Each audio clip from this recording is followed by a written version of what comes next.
Good morning. SB Sweden ডায়েরির একটা নতুন পর্বে আপনাদের সবাইকে স্বাগত। আমি সুমন।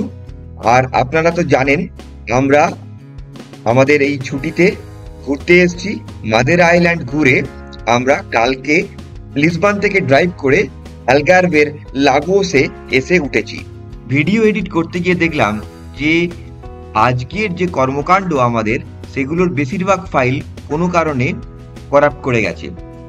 যাই হোক, অন্য একটা ক্যামেরাতে কিছু ছবি তুলে রেখেছিলাম, সেগুলো দিয়েই সাজিয়ে গুছিয়ে ভিডিওটাকে আপনাদের সামনে উপস্থাপনা করছি, তাই অনেকটাই ভয়েস ওভার দিতে হচ্ছে। আজকে বাজারে এসে পুজু কিন্তু কাঁকড়া আর চিংড়ি মাছ দেখতে পেয়েছে। এই বাজার আমাদেরকে মাদিরার বাজারের মতো হতাশ করেনি, তাই ভুজু খুব খুশি। আমরা আছি লাগোসের লাগোয়া একটা জায়গায়। সেখানে যে বাজার, সেখানেতে রোজ বাজার বসে না, তাই আমরা পাশের শহর কোয়াটারিয়াতে বাজার করতে চলে এসেছি। এখন এখান থেকে মাছ কিনে ঘরে ফিরে যাবার পালা, এবং তারপর আমরা চলে যাব। আজকে বিকেলবেলা কিন্তু আমাদের এক বোট ট্রিপ আছে।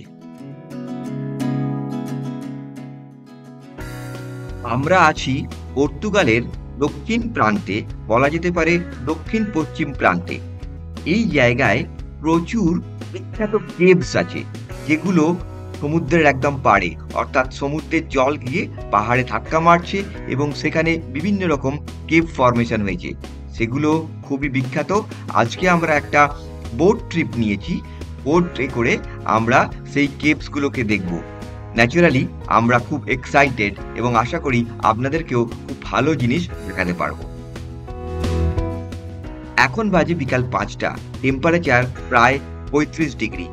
বালির ওপরে খুবই গরম লাগছে, তবে বোটে চড়ার পরেতে অতটা গরম লাগছে না, কারণ জল থেকে একটা হাওয়া আসছে। এখানে ঘুরে দেখলাম নানান রকমের বোট ট্রিপ আছে। বড় বড় ক্যাটাভেরানে করে পার্টি বোটও আছে, আবার সাইট সিইং এর বোট আছে, যেগুলো ঘন্টা, 1.5 ঘন্টা, 2 ঘন্টা এরকম ঘুরিয়ে ঘুরিয়ে দেখাচ্ছে। আমরা 8 ঘন্টার জন্য এই ট্যুরটা বুক করেছি। আমাদের মাথা পিছু 25 ইউরো করে এই ট্যুরের চার্জ নিয়েছে, এবং সঙ্গে একজন গাইডও কিন্তু আছেন। যেরকমটা বলছিলাম, পর্তুগালের এই অঞ্চলের যে বিচগুলো আছে, সেই বিচগুলো কিন্তু সবটাই ছোট ছোট এই ধরনের পাহাড়ের লাগোয়া, তবে এগুলো কিন্তু ভলক্যানিক রক নয়, তার জন্য বিচগুলো গোল্ডেন স্যান্ড বিচ। মাদিরা যেরকম আমরা দেখেছিলাম, সমস্তই কিন্তু ব্ল্যাক স্যান্ড বা ব্ল্যাক রক বিচ ছিল, প্যাবল বিচ ছিল, কারণ মাদিরা ছিল ভলক্যানিক আইল্যান্ড। এখানে কিন্তু আমরা দেশের মতো মানে সোনালী বালির বীজ দেখতে পাচ্ছি। তবে এই বীজগুলোর বিশেষত্ব হচ্ছে বেশিরভাগ বীজই কিন্তু ডাইরেক্টলি কেউ আসতে পারছেন না, জলপথ দিয়ে আসতে হচ্ছে, হয় বোটে করে আর না হলে কায়াকে করে। কিছু কিছু বিচে অবশ্য বর্তমানকালে আসার ব্যবস্থা করা হয়েছে পাহাড়ের উপর থেকে, কিন্তু আমাদের পূর্ব অভিজ্ঞতায় বলছে সেই পথ দিয়ে নামা সহজ হলেও বিচ থেকে আবার উপরে ওঠা কিন্তু বেশ কষ্টসাধ্য ব্যাপার। অনেকেই হয়তো জানেন, পর্তুগাল বেশ অনেককাল মুসলিম শাসনের অন্তর্ভুক্ত ছিল। বিশেষ করে আরব দেশের শাসকরা এই অঞ্চলকে শাসন করেছেন, তাই এই অঞ্চলের অনেক কিছু প্রভাব এবং কালচারাল প্রভাব আমরা দেখতে পাই পারস্য বা আরবিয়ানদের ঘেঁষা। এই যে জায়গাটা আলগার্ভ, এই জায়গাটাও কিন্তু একটি আরবি শব্দ আলগারেব থেকে এসেছে। আলগারেব কথার অর্থ হচ্ছে পশ্চিম দিক। এই যে বিভিন্ন গুহাগুলো দেখা যাচ্ছে, তার চারপাশের পরিস্থিতি দেখে মানুষ নিজেদের কল্পনায় নানান রকম ছবি এঁকে নিয়েছে। যেমন ধরুন, কোনোটা হয়তো হাতির মতো দেখতে, আবার কোনোটা মনস্টার বা রাক্ষসের মুখের মতো হা পড়ে আছে, আবার কোথাও আছে ক্রোকোডাইল শেপের কোনো স্টোন।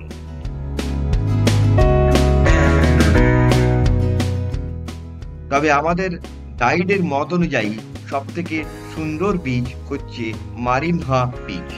এই বীচটা, এখন আমরা সেটার সামনে আছি, এই বীচটা হচ্ছে বললো পর্তুগালের মধ্যে চতুর্থ সুন্দরতম ব্রিজ। এখন আমরা যে স্ট্রাকচারটার সামনে দাঁড়িয়ে আছি সেটা দেখতে অনেকটা সাবমেরিনের মতো।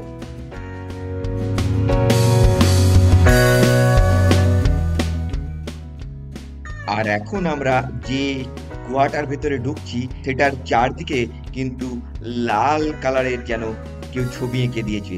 এগুলোকে বলা হচ্ছে রেড সিউইডের মতো।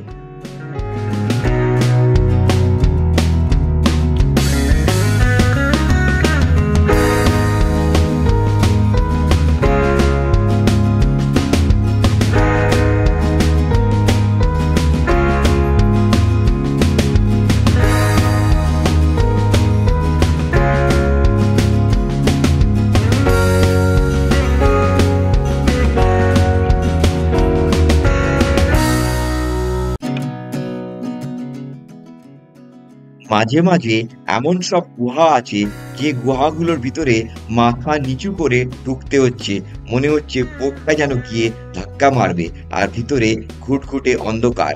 সে এক বিরাট রোমাঞ্চকর পরিস্থিতি।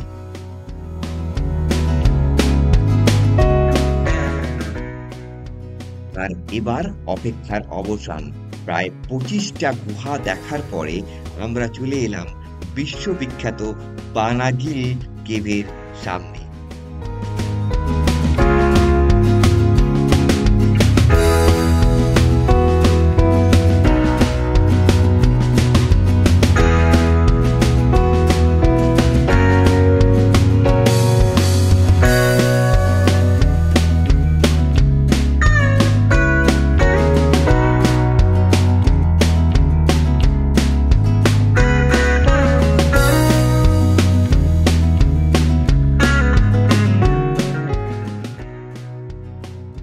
আমাদের 1 ঘন্টা প্রায় শেষ। আজ যা দেখলাম সারা জীবন মনে থেকে যাবে। আর যতটুকু পারলাম আপনাদের সঙ্গে শেয়ার করলাম। কেমন লাগলো অবশ্যই আমাদেরকে জানাবেন। আমরা যখনই গরমে কোথাও না কোথাও ঘুরতে গেছি একটা করে নতুন অভিজ্ঞতা সঞ্চয় করেছি। গত বছর আমরা গিয়েছিলাম আল্পসে ক্যারাভ্যান ট্রিপে। তার আগের বছর টেনেরিফে আর গ্র্যান্ড ক্যানারিয়ার ভলক্যানিক আইল্যান্ড। আর দেখেছিলাম আটলান্টিকের বুকে ডলফিন আর হোয়েল এর ঘোরাঘুরি। সে এক রোমাঞ্চকর অভিজ্ঞতা। এখানেও ডলফিন ওয়াচ আছে, তবে যেহেতু আমরা অলরেডি 2 বছর আগে টেনেরিফেতে দেখেছি, আমরা সেই ট্রিপটা আর এবারেতে নিইনি। এবারে আমরা শুধুমাত্র এই যে কেভ ট্যুর এটাই নিয়েছিলাম।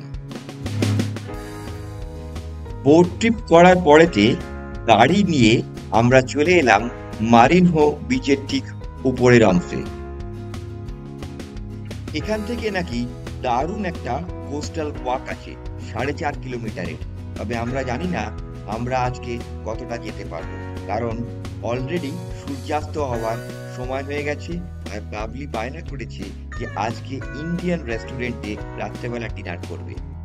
আমরা সুইডেনে খুব ভালো ইন্ডিয়ান রেস্টুরেন্ট পাই না, কিন্তু আমরা দেখেছি স্পেন, পর্তুগাল, এই সমস্ত জায়গায়, ইটালি, এই সমস্ত জায়গায় অনেক ভালো ইন্ডিয়ান রেস্টুরেন্ট আছে। তো আজকে আমরা একটা ইন্ডিয়ান রেস্টুরেন্টে রাত্রেবেলা ডিনার ট্রাই করব। এখনকার মতো ভিডিওটা এখানেই শেষ করলাম। কালকে আবার একটা নতুন ভিডিও নিয়ে দেখা হবে। একটা অ্যাডভেঞ্চারের প্ল্যান আছে, দেখা যাক কি করা যায়। শুভরাত্রি।